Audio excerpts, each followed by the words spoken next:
Super flop এই গভৰ্নমেন্টে কোনো কাম কৰিব পৰা নাই। সেইকাৰণে ৰাইজ দলে বলে বিপিএফৰ জিতাব, বিপিএফৰ মানে প্ৰাৰ্থীক জিতাবৰ কাৰণে হাগ্ৰামা ছাৰক মানে এইবাৰ চিফ বনাবৰ কাৰণে ওলাই আহিছে।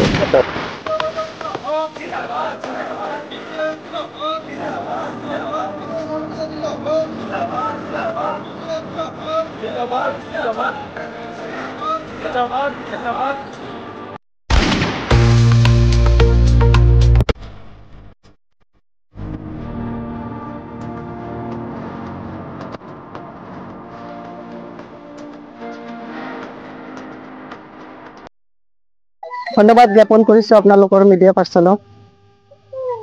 আমাৰ বিটিচি অঞ্চলত 40টা সমষ্টিৰ তাৰে এটা সমষ্টি হৈছে 20 নং মথনগুৰি সমষ্টি। মথনগুৰি সমষ্টিত বিপিএফ দল হিচাপে যথেষ্ট আগবঢ়া, যথেষ্ট ষ্ট্ৰং। আমাৰ এই মথনগুৰি সমষ্টিটো সকলো জাতি জনগোষ্ঠীৰ মানুহে এইবাৰ মথনগুৰি সমষ্টি বিপুল ভোটত মাননীয় হাগ্ৰামা মহিলাৰী ছাৰৰ নাঙলৰ চিনত ভোট দি পেলাই বিপুল ভোটত জিকাই লৈ যোৱাৰ কাৰণে তেওঁলোকে সকলো জাতি জনগোষ্ঠীৰ মানুহ ওলাই আহিছে। আমাৰ 89 বুথ কমিটি আছে, আমাৰ ওমেন ইউথ পেৰেণ্ট বডি মিলি পেলাই 30টা প্ৰাইমাৰী কমিটি আছে, আমাৰ ব্লক কমিটি আছে, চেলসমূহ আছে, আমাৰ কৰ্মীয়ে আছে ইয়াতে 6000-7000। আৰু সকলো কৰ্মীয়ে আমাৰ ৰাইজৰ মাজত যেনেকুৱাকে সোমাইছে তেওঁলোকে অনুভৱ কৰিছে যে বিটিচি অঞ্চলত আমি যদি মাটিৰ পাট্টা লৈ পেলাই নিৰাপদ হিচাপে বসবাস কৰিব বিচাৰো তেতিয়াহ'লে মাননীয় হাগ্ৰামা মহিলাৰী ছাৰক আকৌ বিটিচিৰ চিফ বনাব লাগিব। আৰু বিপিএফ দলৰ বাহিৰে যে কোনো জাতি জনগোষ্ঠীৰ মানুহৰ গত্যান্তৰ নাই। 6 শিডিউল যে মানে নাবাচিব, আমি 6 শিডিউল যদি বচাব বিচাৰো, বিটিচিত যদি লেজিসলেটিভ পাৱাৰ থকা বিটিচিখন বচাব বিচাৰো, সকলো জাতি জনগোষ্ঠীৰ মানুহে যদি আমি মাটিৰ পাট্টা পাই পেলাই সুৰক্ষিত হৈ থাকিব বিচাৰো, ভোটৰ সমস্যা যদি সমাধান কৰে তেতিয়াহ'লে সেইটো মাননীয় হাগ্ৰামা মহিলাৰী ছাৰে কৰিব। সেইকাৰণে মাননীয় হাগ্ৰামা মহিলাৰী ছাৰে যিটো ঘোষণা কৰিছে আৰু চুক্তিত লিখি লৈ আহিছে 2003 চনৰ 10 ফেব্ৰুৱাৰীলৈকে যিসকল মানুহ আছে তেওঁলোকে বিটিচিৰ বাসিন্দা, এই কথাটোৰ ওপৰত ভিত্তি কৰিয়ে এই চুক্তিৰ আধাৰত সকলো জাতি জনগোষ্ঠীৰ মানুহে আকৌ বিটিচিৰ চিফ হিচাপে মাননীয় হাগ্ৰামা মহিলাৰীক পাবৰ কাৰণে সকলো মানুহে দলে বলে ওলাই আহিছে। আৰু এই 20 নং মথনগুৰি সমষ্টিটো তাৰ ব্যতিক্ৰম নহয়। 20 নং মথনগুৰি সমষ্টিৰ মনোনীত প্ৰাৰ্থী হিচাপে মই 10টা আমাৰ প্ৰাইমাৰী কমিটি আছে, 10টা প্ৰাইমাৰী কমিটিৰ প্ৰতিটো বুথ কমিটিত যাই পেলাই আজি আপোনালোকৰ লগতেও আপোনালোকে মোক লগত আহি পেলাই নিজে প্ৰেক্টিকেলি দেখা পালে যে সকলো মানুহে ইয়াতে আগবাঢ়ি আহিছে। আমি খালি বেংগলী কিছু হিন্দু এৰিয়া আৰু মুছলিম এৰিয়া দি আজি খোজকাঢ়ি মানে ঘূৰিলো। মই কালি পৰহি আমাৰ সকলো ৱাৰ্কাৰ সকলক লৈ পেলাই বড়ো এৰিয়াত সোমাম, তাতেও আপোনালোকে বড়ো ভোটাৰ ৰাইজে হাগ্ৰামা মহিলাৰী ছাৰ আৰু বিপিএফ দলৰ জৰিয়তে যে পৰিচালিত হ'ব বিচাৰিছে আপোনালোকে দেখিবলৈ পাই সুখী হ'ব।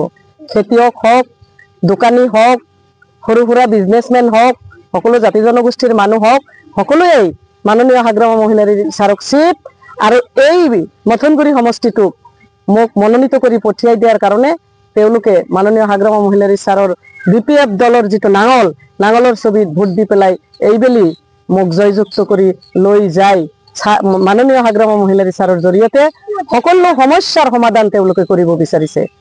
ইয়াতে আমি আশাবাদী সকলো জাতি জনগোষ্ঠীৰ মানুহে একত্ৰিত হৈ পেলাই বিপুল ভোটত জয়ী কৰাই হাগ্ৰামা ছাৰৰ হাতত এই বিপিএফ দলে এই মথনগুৰি সমষ্টিটো এইবাৰ দান হিচাপে তেওঁৰ হাতত তুলি দিব আৰু আমি সুৰক্ষিত হিচাপে থাকিম। এইটো 5 বছৰ যে ইউপিপিএল পাৰ্টি যে বিটিচি কাউন্সিল গভৰ্ণমেণ্ট চলালে, 5 বছৰত ইউপিপিএল পাৰ্টিয়ে কি কাম কৰিলে? 5 বছৰত তেওঁলোকে কি কাম কৰিছে তাৰ প্ৰমাণ আপোনালোকে আজি যে মোৰ লগত ঘূৰিলে এটা ৰাস্তা ঘাটৰ কাম দেখিবলৈ পাইছে। মানুহবিলাকে ৰাস্তা ঘাটৰ যেনেকুৱা শোচনীয় অৱস্থা, সেই অৱস্থাত মানুহে কিমান হতাশাত ভুগিছে। সৰু সৰু ল'ৰা ছোৱালী স্কুলত যাব নোৱাৰে। আজি ইয়াতে অলপ আগবাঢ়ি গৈ আপোনালোকে দেখিলে এটা ব্ৰিজৰ অৱস্থা, 2 কিলোমিটাৰ পাৰ হলে আমি হাউলিত যাব পাৰো। আজি এই ব্ৰিজটো ইয়াতে নথকাৰ কাৰণে ফুট ব্ৰিজ এটা দি পেলাই সেই ফুট ব্ৰিজৰ ওপৰেদি মানুহ খোজ কাঢ়িবলগীয়া হৈছে। এই ৰাস্তাটোই আপোনালোকে দেখিবলৈ পাব। চেণ্ড গ্ৰেভেল পৰ্যন্ত এটা ৰাস্তাত তেওঁলোকে দিয়া নাই। এই চৰকাৰে ছুইজাৰলেণ্ড বনাম বুলি কথা দি পেলাই ৰাইজৰ পৰা ভোট লৈ আজি ছুইজাৰলেণ্ডটো দূৰৰ কথা, ৰাস্তা ঘাট বিলাক যেনেকুৱা কদৰ্যময় অৱস্থা হৈছে। গতিকে তেওঁলোকে যে ইয়াতে সুপাৰ ফ্লপ মানে খাইছে, তেওঁলোকে যে একো কাম কৰিব পৰা নাই, ৰাইজে সেই কথাটো মানে ভালকৈ বুজি পাইছে। উচ্ছেদৰ জাননী দিছে, তেওঁ কথা দিছিল ৰাইজৰ ভাল কাম কৰিব। উচ্ছেদৰ জাননী দিয়াটো ভাল কাম হয় নেকি? ৰাইজ কওকচোন, উচ্ছেদৰ জাননী দিয়াটো ভাল কাম হয় নেকি? উচ্ছেদৰ জাননী দিছে, অশান্তি কৰিব বিচাৰিছে, ঘৰে ঘৰে চাকৰি দিব বিচাৰিছিল, আত্মসহায়ক গোটক 75,000কে দিব বিচাৰিছিল, এটাও কাম কৰা নাই। সুপাৰ ফ্লপ এই গভৰ্ণমেণ্টে কোনো কাম কৰিব পৰা নাই। সেইকাৰণে ৰাইজ দলে বলে বিপিএফৰ বিপিএফৰ মানে প্ৰাৰ্থীক জিতাবৰ কাৰণে হাগ্ৰামা ছাৰক মানে এইবাৰ চিফ বনাবৰ কাৰণে ওলাই আহিছে। আচ্ছা বাইদেউ, প্ৰমোদ বড়ো ডাঙৰীয়াই যে কৈ থাকে শান্তি আৰু পৰিৱৰ্তন যিটো শ্লোগান লৈ যি পলিটিকেল কিবা কেম্পিং কৰি আছে, সেইটো বিষয়ে কি ক'ব? কিহৰ শান্তি কৰিলে? শান্তি চুক্তিৰ নামত চুক্তিকাৰীসকলক জেলত থৈ দিছে দেখোন। তেওঁ ক'ত শান্তি কৰিলে? আজি ৰঞ্জন দৈমাৰী ডাঙৰীয়া জেলত আছে, ৰাজেন বড়ো ডাঙৰীয়াহঁতে জেলত আছে। তেনেকুৱাকে যিসকলক লৈ পেলাই শান্তি চুক্তি কৰিছিলে, সেই শান্তি চুক্তিৰ নামত তেওঁলোকে সেই পৰিয়ালবিলাকক অশান্তিত এতিয়ালৈকে ৰাখিছে। কি শান্তি চুক্তি কৰিছে তেওঁ? কি শান্তি কৰিছে? কি শান্তি ইয়াতে BTC অঞ্চলত আনিব পাৰিছে তেওঁ? শান্তিৰ নামত তেওঁলোকে নিজাববীয়াকে নিজে খালি টকা পইচাৰ মালিক হৈছে আৰু তেওঁলোকে কোনো ধৰণৰ কাম ইয়াতে কৰিব পৰা নাই। তেওঁলোকৰ যিটো শ্লোগান আছিল সেইটো ৰাইজে এই বুলি বুজি পাইছে। গতিকে তেওঁলোকে যে সুপাৰ ফ্লপ আৰু মিছা কথা কোৱা চৰকাৰ, সেই কথাটো ৰাইজে বুজি পাইছে। তেওঁলোকৰ কোনো কাম নাই। তেওঁলোকে চাব BTCত গভৰ্ণমেণ্ট চলোৱাৰ পিছত আপোনালোকে যদি 40টা সমষ্টিত চাই, তেওঁলোকে খুব বেছি 3ৰ পৰা 4টা চিট পাব এইবাৰ।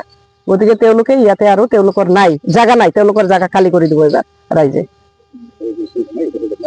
হয় হয়, ধন্যবাদ। হাগ্রামা মহিলারী জিন্দাবাদ, হাগ্রামা মহিলারী জিন্দাবাদ, বাংলার ছবি জিন্দাবাদ, BPF long live, BPF long live, Mathanguri জিন্দাবাদ, বাংলার ছবি জিন্দাবাদ। আমাক লাগে শান্তি, আমাক লাগে শান্তি,